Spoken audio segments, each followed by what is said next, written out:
Hello again. Time for the next chapter.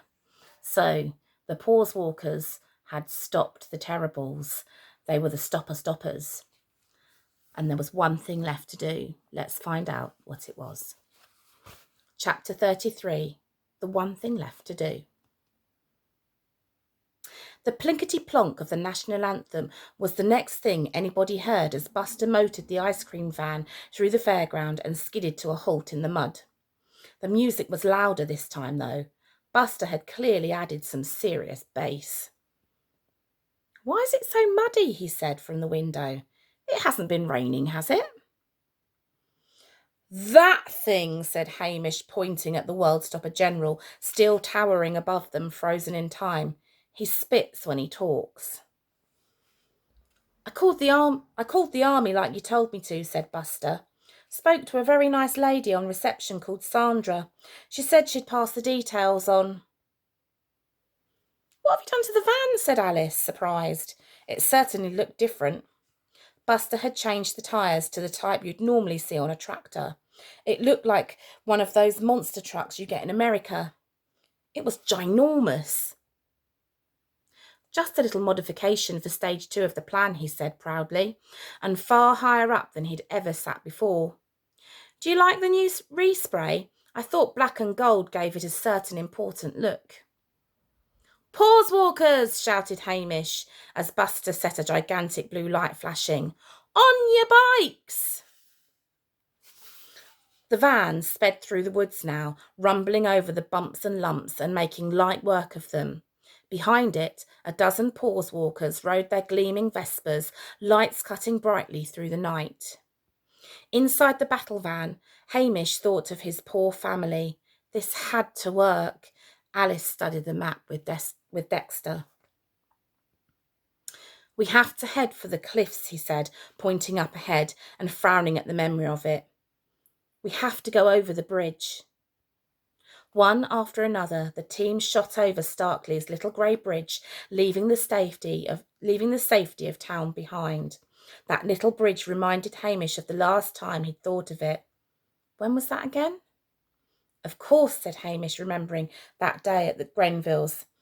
"There was a map at the postmaster's. It was marked Roots, with all the arrows pouring out of the woods.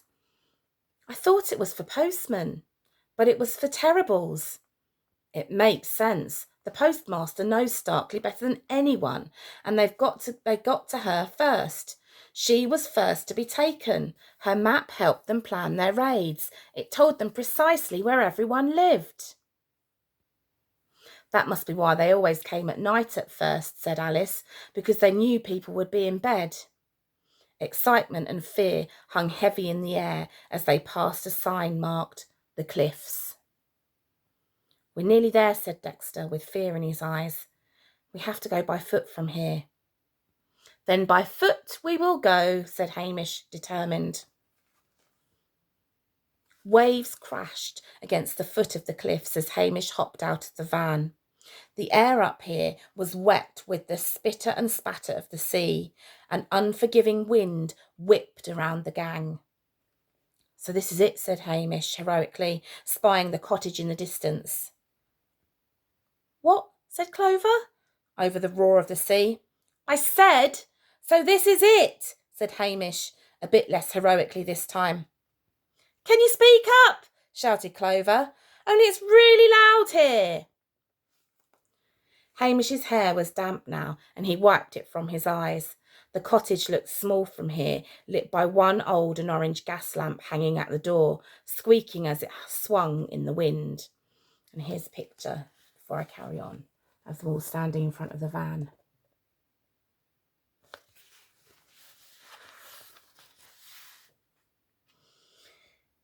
"Hamish," said Buster, close to Hamish's ear, and Hamish turned to face him. "I hope you find your dad." Hamish saw sadness in Buster's eyes. "Thank you, Buster," he said. Then, "You know, I think your dad would have been so proud of you tonight." Buster smiled. "Really?" "Yes," said Hamish. "If we've saved the world, and who knows if we have yet, then a large part of that is down to you.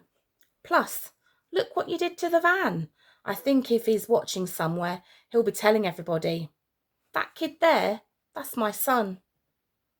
Buster smiled then and had to look away. He nodded to himself and smiled some more.